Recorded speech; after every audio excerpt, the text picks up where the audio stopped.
Hello students, आज हम लोग ज्योग्राफी का चैप्टर नंबर 5 जिसका शीर्षक है जल।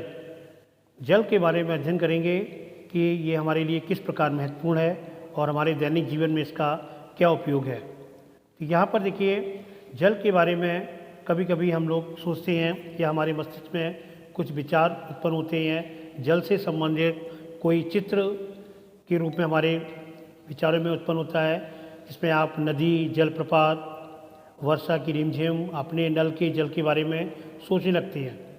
और अक्सर देखा गया कि बच्चे भी वर्षा के समय जो भरे गड्ढे होते हैं उनमें कागज़ की नाव तैराकर बहुत खुश होते हैं। और कभी कभी ये भी देखा जाता है कि दोपहर तक गड्ढे में जो जमा जल होता है वो गायब हो जाता है। आखिर वह जल कहाँ चला जाता है? तो यहाँ स्पष्ट कर सकते हैं कि वो जल है वो किस प्रकार से यहाँ से चला जाता है। तो सूर्य के ताप, क्योंकि सूर्य की जो ऊष्मा होती है बहुत तेज़ होती है और सूर्य के ताप के कारण ही जो जल है वो वाष्पित हो जाता है। और जब ठंडा होने पर ये जल वाष्प संघनित होकर बादलों का रूप ले लेता है, बादल बन जाते हैं और यह वर्षा या हिम अथवा सहिम वृष्टि के रूप में धरती या समुद्र पर नीचे गिरता है। जिस प्रकार में जल लगातार अपने स्वरूप को बदलता रहता है और महासागरों, वायुमंडल एवं धरती के बीच चक्कर लगाता रहता है, उसे जल चक्र कहते हैं। यहाँ चित्र में भी जल चक्र के बारे में दिखाया गया है कि वाष्पीकरण हो रहा है, संघनन से बादल हुए, उसके वर्षण, उसके बाद नीचे वही बहाव उत्पन्न हो जाता है। हमारी पृथ्वी थलशाला के समान है। जो जल शताब्दियों पूर्व उपस्थित था वही आज भी मौजूद है। जिस जल का उपयोग आज हम हरियाणा के खेत में सिंचाई के लिए कर रहे हैं, हो सकता है वह सैकड़ों वर्ष पहले अमेजन नदी में बहता हो। अलवण जल के जो मुख्य स्रोत है वो नदी, ताल, सोते एवं हिमनद हैं।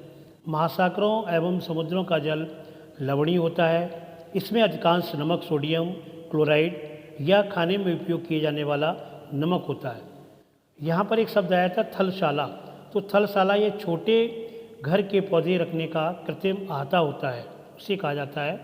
और अभी आपने अलवड़ी जल और लवड़ी जल के बारे में पढ़ा। यहाँ पर एक अगला टॉपिक आता है जल का वितरण। जल का वितरण, हम सभी जानते हैं कि पृथ्वी की सतह पर जो जल की मात्रा वो 3/4 भाग जल से ढका हुआ है। यदि धरती पर थल की अपेक्षा जल अधिक है तो अनेक देशों में जल की कमी का सामना क्यों करना पड़ता है। आइए हम एक टेबल के माध्यम से इसके बारे में स्पष्ट करेंगे कि किस प्रकार से ये होता है। महासागर में 97.3, बर्फ छत्रक 02.0, भूमिगत जल का प्रतिशत होता है 00.68, झीलों का अलवण जल होता है 0.009 और नमकीन झीलें जो होती हैं 0.009, वायुमंडल 0.0019 और नदियाँ का जो होता है वो 0.0001। इस प्रकार मिलाकर के पूरा ये हो जाता है 100%। और यहाँ पर हम जो साधारण क्रियाकलाप द्वारा भी जल के वितरण को प्रदर्शित कर सकते हैं। जैसे हम 2 लीटर जल लें और मान लें यह पृथ्वी की सतह पर जल की संपूर्ण मात्रा है। बर्तन से 12 चम्मच जल मापकर दूसरे कटोरे में रखें। बर्तन से जल निकालने के बाद शेष जल लवणी जल को दर्शाता है, जो महासागर एवं समुद्र में पाया जाता है। यह जल उपभोग के लिए उपयुक्त नहीं है, क्योंकि नमकीन होता है, लवणी जल है, नमक युक्त होता है। इसलिए कटोरे में निकाल कर रखा गया 12 चम्मच जल पृथ्वी पर मौजूद संपूर्ण अलवण जल की मात्रा को दर्शाता है। चित्र में इस जल के वितरण को दर्शाया भी गया है। आप स्वयं देखकर आप जल की कितनी मात्रा उपभोग कर सकते हैं। लिखा हुआ है 9 चम्मच बर्फ छत्रक, 2 चम्मच भूमजल, आधा चम्मच अलवण जल की झीलें और 1 बूंद नदियाँ। ये अलवण जल का वितरण दिखाया गया है इस चित्र के माध्यम से। और हमारे दैनिक जीवन में जो है जल का बहुत ही उपयोग है। इसीलिए कहा भी गया है जल ही जीवन है। जीवन के लिए यदि हमें प्यास लगती है तो हम हमेशा जल को ही पीते हैं। जीवन के लिए जल अत्यधिक आवश्यक है, क्योंकि प्यासे होने पर केवल जल ही हमारी प्यास बुझा सकता है। उसके सापेक्ष में यदि हम दूसरी वस्तु का उपयोग करें तो वो नहीं हो सकता है, क्योंकि हमें जल की आवश्यकता है तो जल की प्राप्त करना होता है। ऐसे में आपको क्या ऐसा नहीं लगता कि लापरवाही से जल का उपयोग करने पर हम बहुमूल्य संसाधन को बर्बाद करते हैं। कभी कभी देखा गया है बहुत से लोग इसका दुरुपयोग करते हैं। जल बहता रहता है, टोटी खुली रहती है या और भी कई कारणों की से उसकी बर्बादी होती है। तो हमें उसका संग्रहण करना चाहिए, उसको इकट्ठा संरक्षण करें। महासागरीय परिसंचरण। समुद्र तट पर नंगे पैर चलने से हमें कुछ जादुई सी अनुभूति होती है। पुलिन पर नम बालू, ठंडी पवन, समुद्री पक्षी, वायु में लवड़ी गंध एवं लहरों का जो संगीत सब कुछ सम्मोहित करने वाला प्रतीत होता है।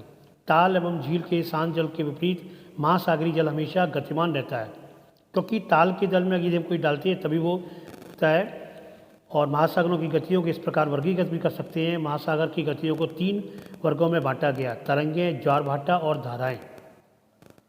हम भी इसमें तरंगें। समुद्र तट पर गेंद से खेलते समय जब गेंद जल में गिर जाती तो क्या होता है? यह दृश्य बहुत ही मनोरंजन होता है कि कैसे तरंगों के साथ गेंद तट पर वापस लौट आती है। जब महासागरीय सतह पर जल लगातार उठता है गिरता रहता है, उन्हें ही हम क्या कहते हैं? तरंग। क्योंकि तूफान में तेज वायु चलने पर विशाल तरंगें उत्पन्न होती हैं। इनके कारण अत्यधिक विनाश हो सकता है। भूकंप, ज्वालामुखी उद्गार या जल के नीचे भूस्खलन के कारण महासागरीय जल अत्यधिक विस्थापित होता है। इसके परिणाम स्वरूप 15 मीटर तक की ऊंचाई वाली जो विशाल ज्वारी तरंगें उठ सकती हैं, जिन्हें हम सुनामी कहते हैं। अब तक का सबसे विशाल सुनामी 150 मीटर मापा गया है। ये तरंगें 700 किलोमीटर, यदि इनको देखा जाए तो ये 700 किलोमीटर प्रति घंटे से अधिक की गति से चलती है। इनकी चाल जो होती है 700 किलोमीटर प्रति घंटा होती है। 2004 के सुनामी से भारत के तटीय क्षेत्रों में अत्यधिक विनाश हुआ था और सुनामी के बाद अंडमान और निकोबार जो द्वीप समूह है उसमें एक इंदिरा पॉइंट है वो डूब गया था। यानी इतना बड़ा ये सुनामी आया था, 26 दिसंबर 2004 को आया था। क्योंकि ये एक सुनामी था, बहुत बड़ा पृथ्वी का तांडव था। और हमने देखा कि हम जो विश्व 22 मार्च को हम विश्व जल दिवस के रूप में मनाते हैं और हमें कुछ जल विधियों के द्वारा जल संरक्षण करना चाहिए। यहाँ पर अगला टॉपिक आता है ज्वार भाटा। दिन में 2 बार नियम से महासागरीय जल का उठना एवं गिरना ज्वार भाटा कहलाता है। जब सर्वाधिक ऊंचाई तक उठकर जल तट के बड़े हिस्से को डुबो देता है तब उसे क्या कहते हैं? ज्वार कहते हैं। और जब जल अपने निम्नतम स्तर तक आ जाता है एवं तट के पीछे चला जाता है उसे भाटा कहते हैं। सूर्य और चंद्रमा के शक्तिशाली गुरुत्वाकर्षण बल के कारण पृथ्वी की जो सतह होती है उस पर ज्वार भाटे आते हैं। जब पृथ्वी का जल चंद्रमा के निकट होता है उस समय चंद्रमा के गुरुत्वाकर्षण बल से जल आकर्षित होता है, जिसके कारण उच्च ज्वार आती हैं। और पूर्णिमा एवं अमावस्या के दिनों में सूर्य, चंद्रमा और पृथ्वी तीनों एक सी होते हैं, एक समान होते हैं और इस समय सबसे ऊंचे ज्वार उठती हैं। इस ज्वार को बृहत ज्वार कहते हैं। लेकिन जब चांद अपने प्रथम एवं अंतिम चतुर्थांश पर होता है तो चांद एवं सूर्य का गुरुत्वाकर्षण बल विपरीत दिशाओं में महासागरीय जल पर पड़ता है, यानी अपोजिट साइड में। परिणाम स्वरूप निम्न ज्वार भाटा आता है और ऐसे ज्वार को लघु ज्वार भाटा कहते हैं। इसमें उच्च जो ज्वार होता है वो नौ संचालन में सहायक होता है। ये जल स्तर तक की ऊंचाई तक पहुँचती है। आज ये टॉपिक हमारा यही समाप्त होता है। Thanks, have a good day.